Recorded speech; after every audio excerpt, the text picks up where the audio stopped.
तो देखिए बच्चों, अभी तो बच्चों ने पिछली क्लास में पढ़ा था यंग का प्रयोग और उससे व्यक्तिकरण का मान ज्ञात करना। अब आज हम लोग पढ़ने जा रहे हैं व्यक्तिकरण का गणितीय विश्लेषण। तो आज का हमारा टॉपिक है व्यक्तिकरण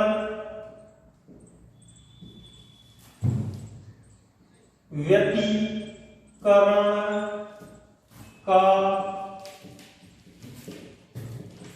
गणितीय विश्लेषण, यह है आज का टॉपिक। अब देखिए इसमें क्या कर देते हैं कि जो व्यक्तिकरण का गणितीय विश्लेषण करने के लिए प्रकाश को हम विद्युत चुंबकीय तरंग मान लेते हैं, विद्युत चुंबकीय तरंग मान लेते हैं। तो इसके लिए हम एक चित्र बनाते हैं। सबसे पहले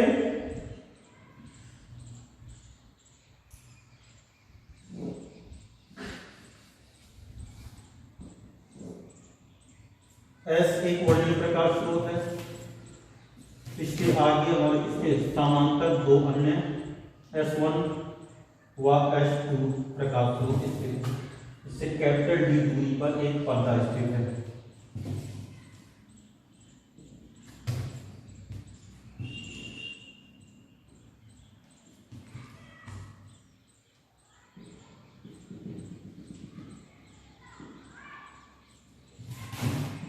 कैपिटल D दूरी पर एक पर्दा P, ये हो गया C, यहां से लंब डाल देते हैं, इस पर एक M।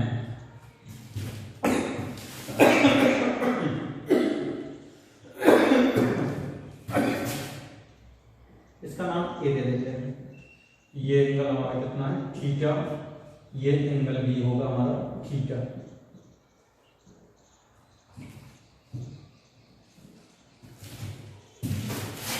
ठीक है, और इसके द्वारा तय किया गया पर x, इसके द्वारा तय किया गया पर x प्लस डेल्टा x,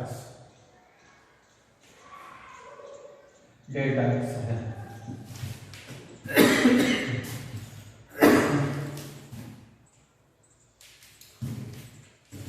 और ये a और यहां पर पथांतर आ जाएगा डेल्टा x, डेल्टा x।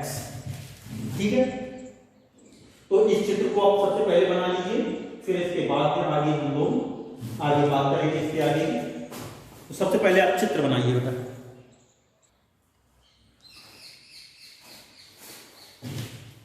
यहां पर इसकी डिस्टेंस और लिख लीजिए बेटा, स्मॉल d, दोनों प्लेटों के बीच की दूरी, और ये y बना लीजिए।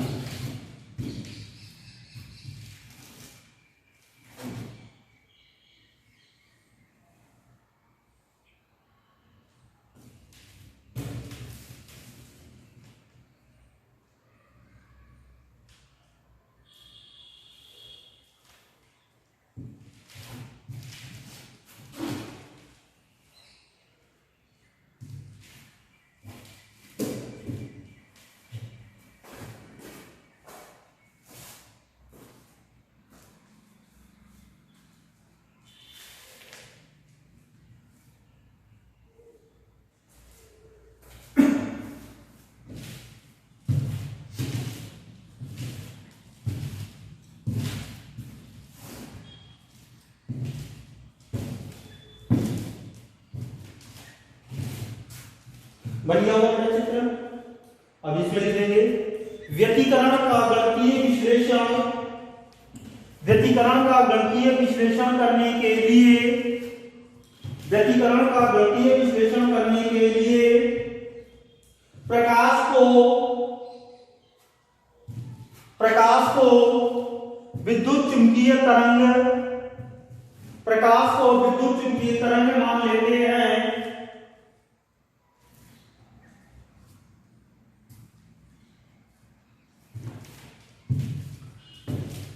विद्युत चुंबकीय तरंग मान लेते हैं तथा इस तथ्य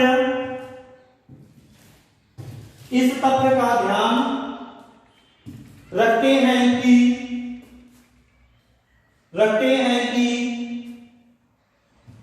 विद्युत चुंबकीय क्षेत्र का विद्युत चुंबकीय क्षेत्र का विद्युत क्षेत्र ही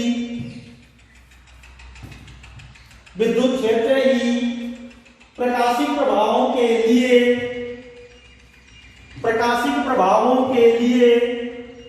उत्तरदायी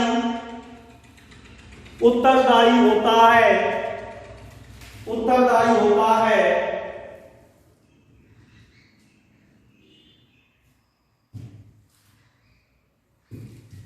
S1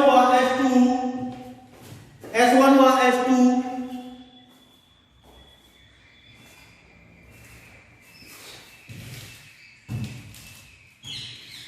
से चलकर पर्दे के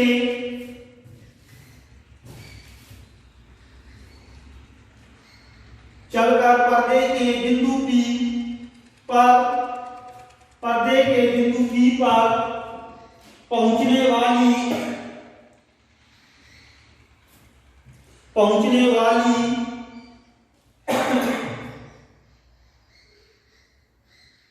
तरंगों ने भिन्न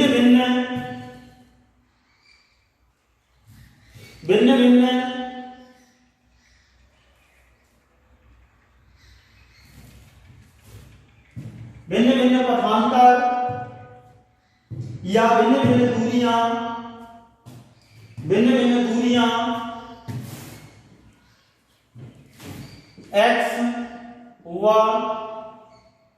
x प्लस डेल्टा x, भिन्न दूरियां x प्लस डेल्टा x दूरी तय की है। भिन्न दूरियां x प्लस डेल्टा x तय की है।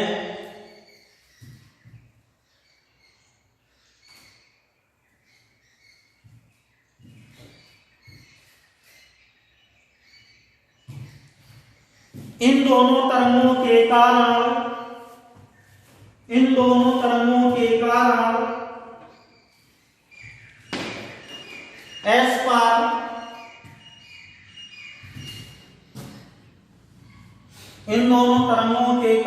S पर विद्युत क्षेत्र क्रमशः, तो देखिए विद्युत क्षेत्र कितने आ जाएंगे, E1 बराबर M1 sin kx minus omega t, ये आ गया समीकरण नंबर 1। और यहां पर लिख देंगे E2 बराबर EM2 sin k, ब्रैकेट में आ जाएगा, यहां कर्ली ब्रैकेट लगा देंगे, x plus delta x minus omega T, curly bracket close. इसे दे दिया समीकरण नंबर 2। समीकरण नंबर कितना दे दिया, 2। अब देखिए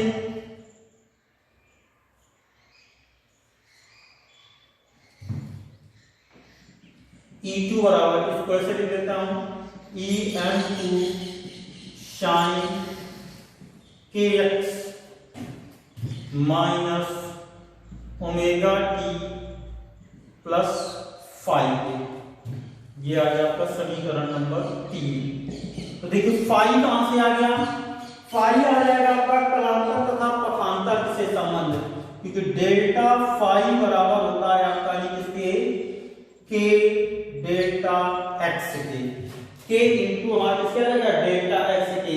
यहां पर जो k का मान है वो k का मान होता है 2 pi upon lambda into delta x। तो यहां पर ये लिख देना, क्योंकि k डेल्टा x बराबर हमने लिखा यहां पर 5 है, k डेल्टा x बराबर 5। तो पथांतर कलांतर बराबर किसके आ जाएगा, 2 पाई अपॉन लैम्डा इंटू पथांतर के।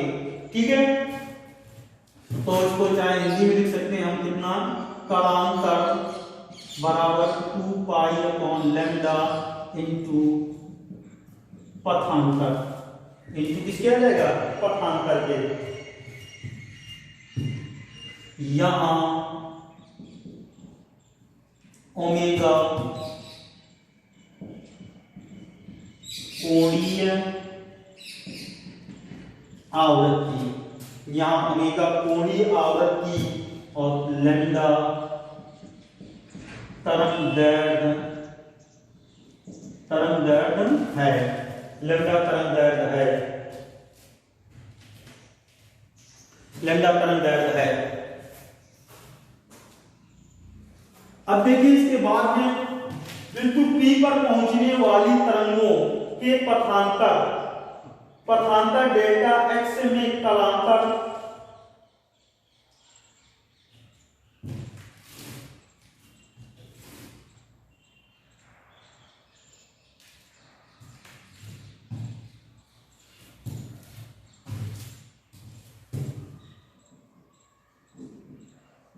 बिंदु P पर पहुंचने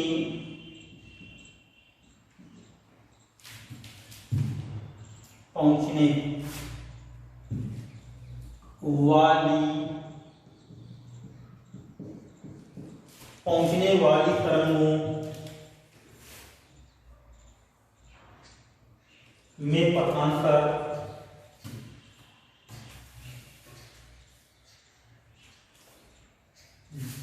में पथांतर डेल्टा x में कलांतर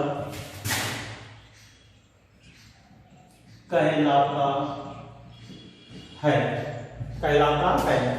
तो देखिए इतना आ गया। तब इसके बाद में हम लिख देंगे अध्यारोपण की सिद्धांत से। अध्यारोपण के सिद्धांत से तो परिणामी मान कितना आ जाएगा, E बराबर आ जाएगा E1 प्लस E2 के। अब इनके मान रख दीजिए E बराबर, तो E1 का मान कितना आ जाएगा, EM1 sin कितना आ जाएगा, kx minus omega T, kx minus omega T in bracket plus. अब इसका मान ये वाला रख दीजिए समीकरण नंबर 3 से, तो यहां से आ जाएगा EM2 साइन करली bracket kx minus omega t plus 5a। अब देखिए यहां पर साइन a प्लस b का फॉर्मूला लगा देते हैं, साइन a प्लस b का फॉर्मूला लगा देते हैं। तो फिलहाल इतना नोट कर लीजिए, फिर इसके आगे बताते हैं।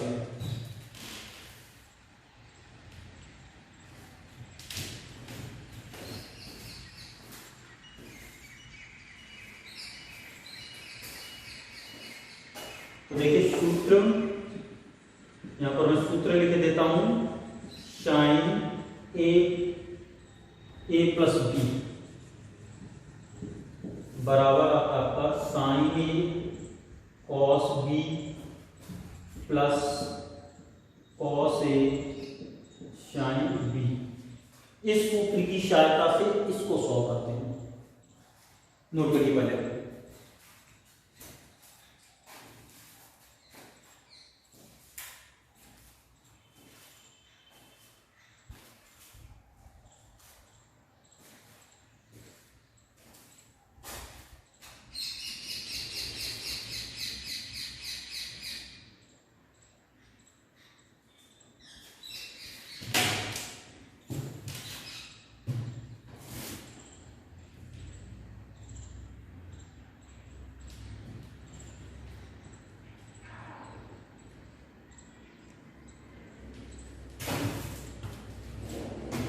इसे समीकरण नंबर 4 दे देना,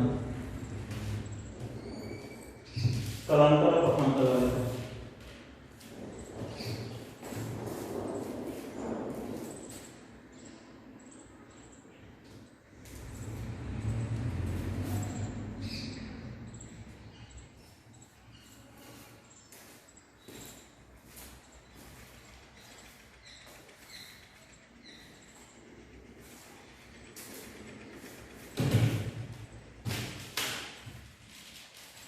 देखिए इतना नोट कर लिया होगा आपने।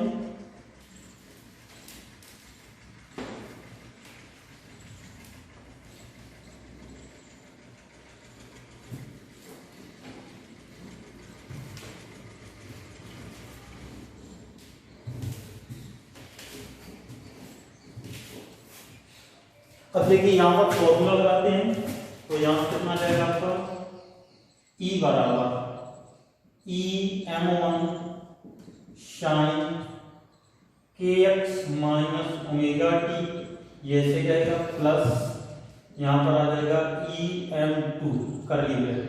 अब इसके बाद अंदर फॉर्मूला लगा देते हैं, तो देखिए कितना आ जाएगा साइन ए, तो साइन ए के स्थान पर हम मान लेते हैं कि ये ए और ये मान इसको मान लेते हैं ए, इसको मान लेते हैं बी, तो यहाँ से कितना आ जाएगा kx माइनस ओमेगा टी और कितना आ जाएगा cos b 5 प्लस यहाँ पे आ जाएगा cos a cos kx minus omega t और आ जाएगा साइन 5, ये ब्रैकेट हो। इसमें EM2 का दोनों में गुणा कर दीजिए, तो देखिए कितना आ जाएगा EM1 sine kx minus omega t plus EM2 sine kx minus omega t into cos 5 plus EM2 cos kx minus omega t और साइन 5। तो देखिए इन दोनों से हम कॉमन ले लेते हैं sine kx minus omega t, तो देखिए कितना आ जाएगा EM1 प्लस EM2 cos 5 और यहाँ पर आ जाएगा sine kx minus omega t, और इसको लिख देते हैं EM2 साइन 5 और cos kx minus omega t, ये लिख दिया। ठीक है, अभी इसमें इसको मान लेते हैं और इसका इनका मान लेते हैं, इन दोनों को हम अलग से मान लेते हैं। तो देखिए ये जो आपका दिया गया इसको हमने दे दिया समीकरण नंबर 5। तो अब देखिए लेट इसके बाद में यहाँ पर मान लेते हैं EM1 प्लस EM2 cos 5 बराबर cos 5 बराबर आपका ही मान लेते हैं इसको कितना EM cos है तो cos मान लीजिए यहाँ पर cos अल्फा, समीकरण नंबर इसको मान लीजिए 6 और EM2 बराबर इसके आ जाएगा साइन 5 बराबर EM साइन अल्फा, इसे दे दिए समीकरण नंबर 7, समीकरण नंबर 7। ठीक है, अब इन दोनों के मान उठाकर यहां रख दीजिए, यहां पर रख देते हैं दोनों के मान।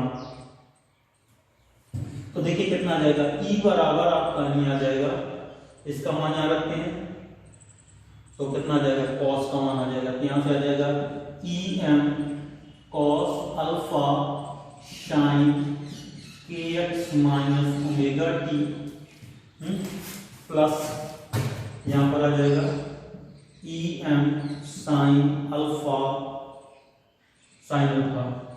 cos kx minus omega T. अब देखिए EM दोनों से कॉमन ले लेते हैं, तब यहां पे आ जाएगा EM कर ले bracket sine kx minus omega t cos alpha plus cos kx minus omega t sine alpha, यहाँ पे ये ब्रैकेट क्लोज। तो देखिए फॉर्मूला फिर से लिख दिया, sine a cos b cos a sine b, तो फिर से लिख दीजिए तो a प्लस b वाला। तो अब यहाँ से कितना आ जाएगा मान E बराबर आपका आ जाएगा EM sine kx minus omega t plus alpha, ये आपका आ गया समीकरण नंबर 8, समीकरण नंबर आपका आ गया 8। ठीक है, तो इसको यहां पर नोट कर लीजिए, समीकरण नंबर 8 नोट कर लीजिए।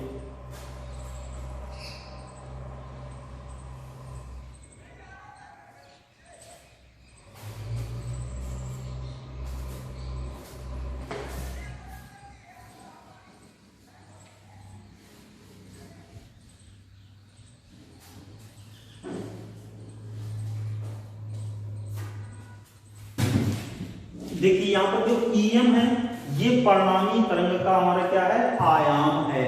यहाँ पर EM जो है वो परिणामी विद्युत का आयाम है। यहाँ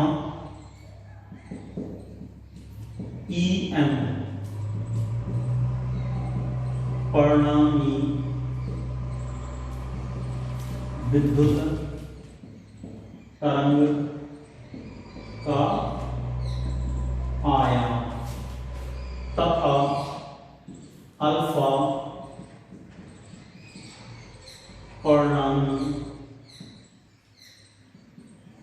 कला है, परिणामी कला है।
तो नोट हो गया होगा बेटा, ये देखिए परिणामी तरंग का हमारा देखिए समीकरण आ गया, परिणामी विद्युत तरंग का समीकरण ये प्राप्त हो गया आपका 8वां। अब देखिए हम परिणामी तरंग का आयाम ज्ञात करते हैं। तो परिणामी तरंग का आयाम ज्ञात करने के लिए समीकरण 6 व 7 का वर्ग करके जोड़ दीजिए। तो देखिए इसके बाद में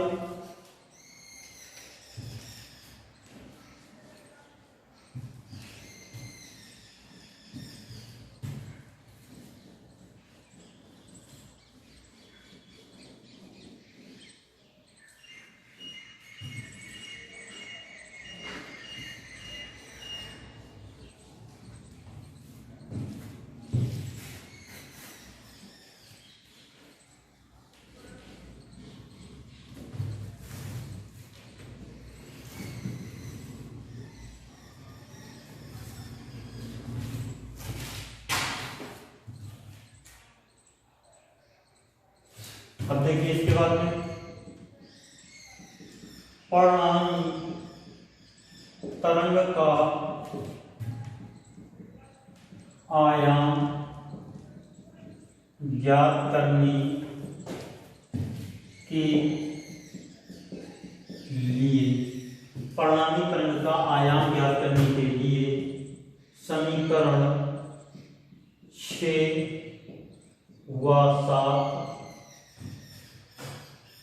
व 7 का समीकरण 6 व 7 का वर्ग करके जोड़ने पर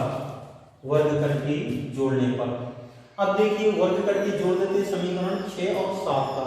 तो समीकरण 6 का नियम लेफ्ट हैंड साइड का वर्ग लेफ्ट हैंड साइड में कर दीजिए, राइट लेफ्ट हैंड साइड को लेफ्ट हैंड साइड में जोड़ दीजिए, राइट हैंड साइड को राइट हैंड साइड में जोड़ दीजिए।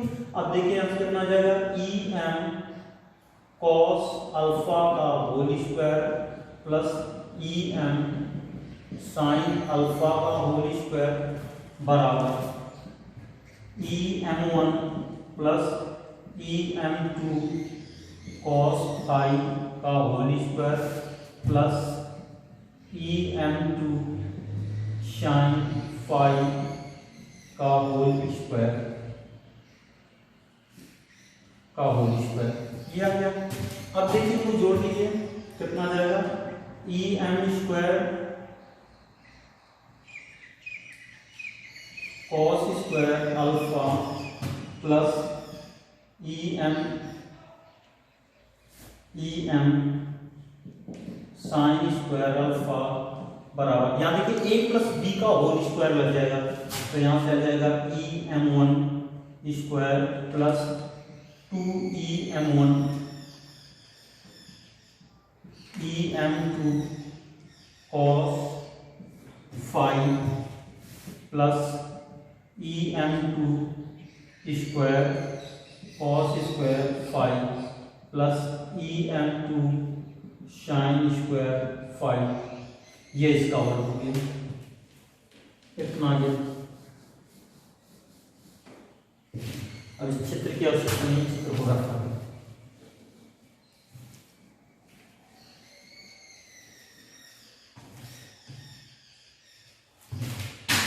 अब देखिए इन दोनों में ई एम स्क्वायर कॉमन है, तो यहां पर कॉमन ले लीजिए ई एम स्क्वायर, तो यहां पर आ जाएगा cos square alpha plus sine square alpha बराबर, यहां पर आ जाएगा ई एम वन स्क्वायर, यहाँ पर 2 E M one E M two cos phi plus इन दोनों से कॉमन ले लीजिए ई एम टू स्क्वायर और cos square phi plus sine square phi, इतना आ गया।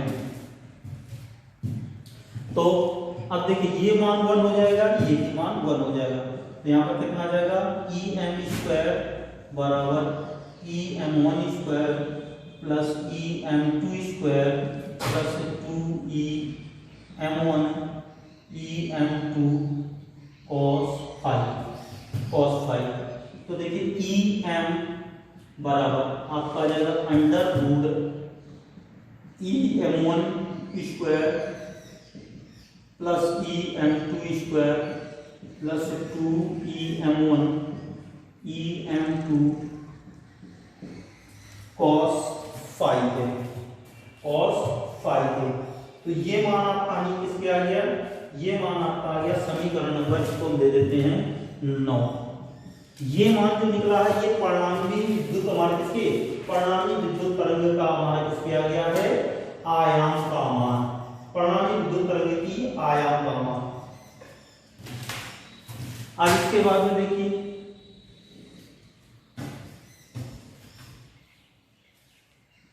परिणामी कला का मान ज्ञात करने के लिए, परिणामी हमारा किसके, कला का मान ज्ञात करने के लिए, परिणामी कला का मान ज्ञात करने के लिए समीकरण 7 में समीकरण 6 का भाग देते हैं। समीकरण 7 में समीकरण 6 का भाग देने पर, तो देखिए कितना आ जाएगा, यहां पर आ जाएगा ई एम साइन अल्फा बटे ई एम कॉस अल्फा बराबर, तो अब देखिए इसका मान कितना आ जाएगा E M two sine phi बटे E M one E M two cos phi. देखिए ई एम से ई एम कट गया, तो यहां बचेगा साइन बटे कॉस, साइन अल्फा बटे कॉस अल्फा बराबर E M two sine phi बटे E M one E M two cos phi, sine बटे कॉस टेन अल्फा बराबर E M two sine phi बटे E M one E M two cos phi. Cos phi की alpha बराबर निकालना तो tan inverse हो जाएगा, ठीक है। तो फिलहाल आप इतना पहले नोट करिए, इसके बाद में फिर आगे बताते हैं हम आपको।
नोट कर लिया होगा बेटा। अब इसके आगे देखते हैं।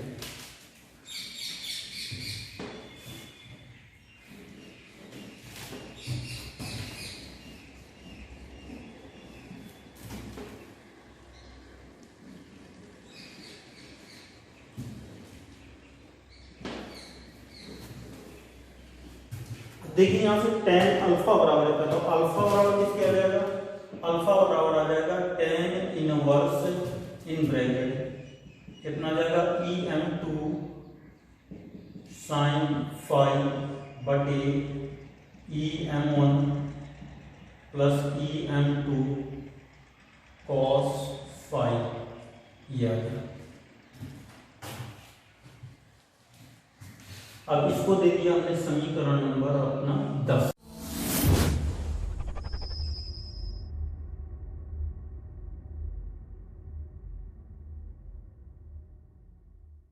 नंबर 10 हो गया, इसको भी लिख लीजिए आप लोग।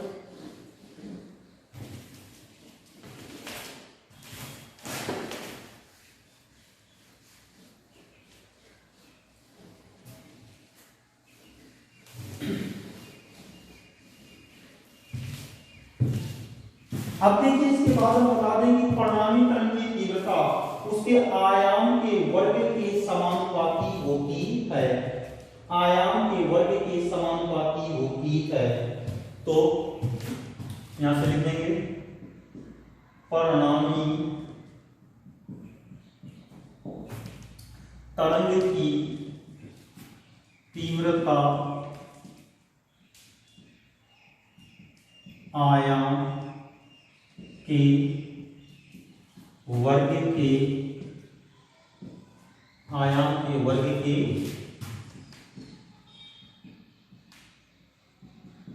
समानुपाती, वर्ग के समानुपाती होती है, आयाम के वर्ग के समानुपाती होती है।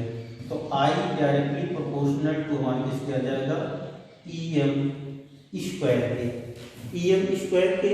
तो यहाँ पर हमारे जिसके अब इन दोनों पदों को बराबर करने के लिए क्या कर देते हैं, एक नियतांक जोड़ देते हैं। तो I बराबर किसके आ जाएगा k em स्क्वायर, यहाँ k एक समानुपाती, k एक समानुपाती नियतांक है, यहाँ के एक सी, यहाँ के एक समानुपाती नियतांक है। ई एम का मान यहाँ पर पूरा कर दीजिए। अब उपरोक्त समीकरण में ई एम का मान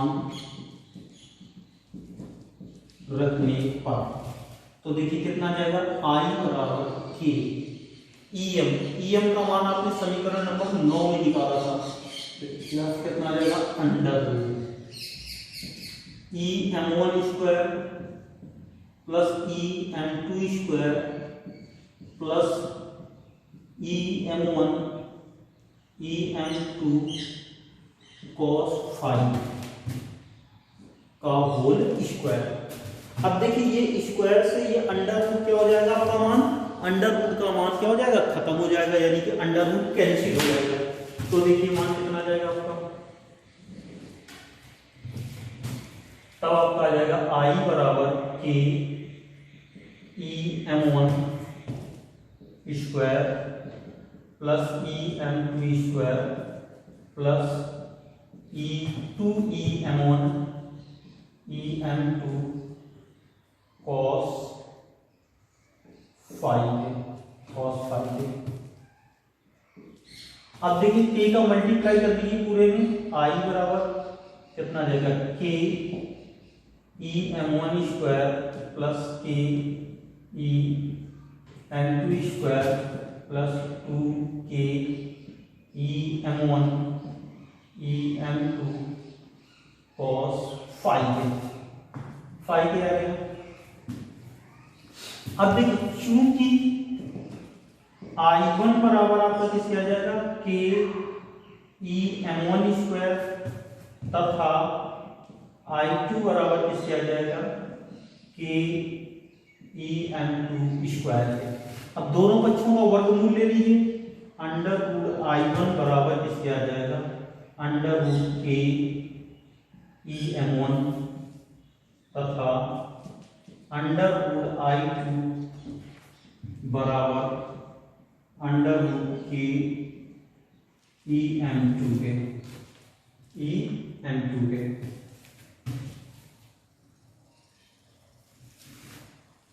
अब इनके मान यहां रख दीजिए, आई बराबर किससे आ जाएगा I1 प्लस I2 प्लस, इसको जरा तोड़ कर लिख दीजिए पहले, 2 अंडर रूट के E M one under root के E M two cos phi. अब यहां से देखिए under root I1 under root I2 आ जाएगा, I बराबर आ जाएगा I1 plus I2 plus 2 under root I1 under root I2 cos five के।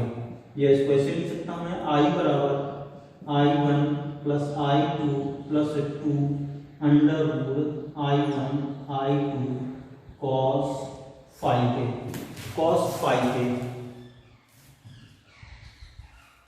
ये आपका आ गया समीकरण नंबर 11। समीकरण नंबर 11।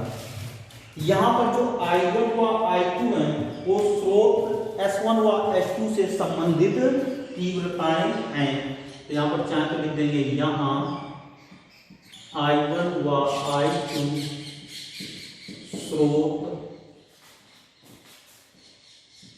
S1 व S2 से संबंधित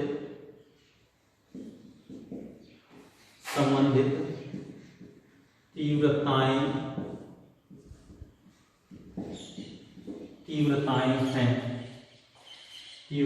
हैं। नोट कर लीजिए बेटा इसको।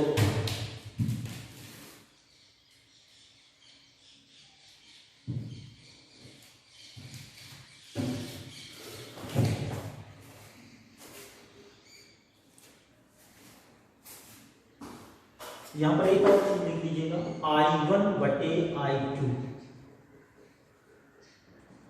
I1 बटे I2, यानी कि I1 में I2 का भाग देते तो K से K कैंसिल हो जाए। चलो इसको बाद में लिखते हैं, इधर लिखिए I1 बटे I2 बराबर आपका आ जाएगा EM1 बटे EM2 स्क्वायर।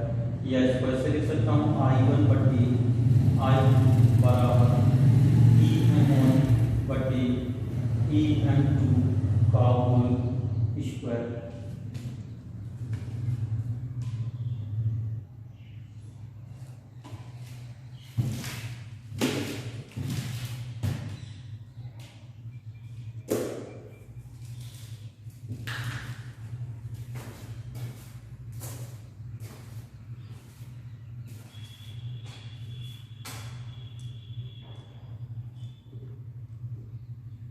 नोट कर दीजिए बेटा।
देखिए नोट कर लिया होगा बेटा।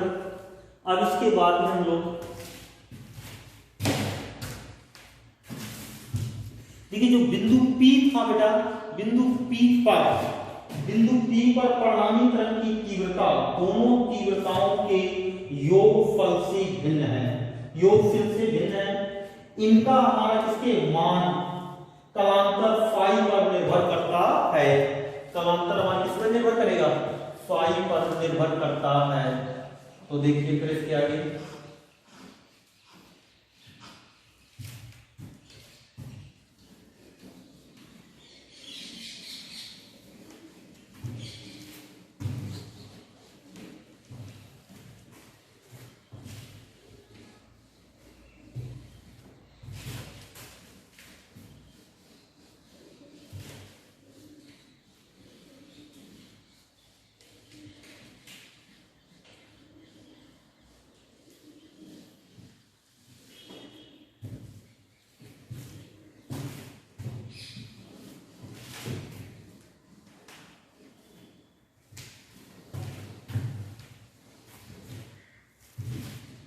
अब लिख लीजिए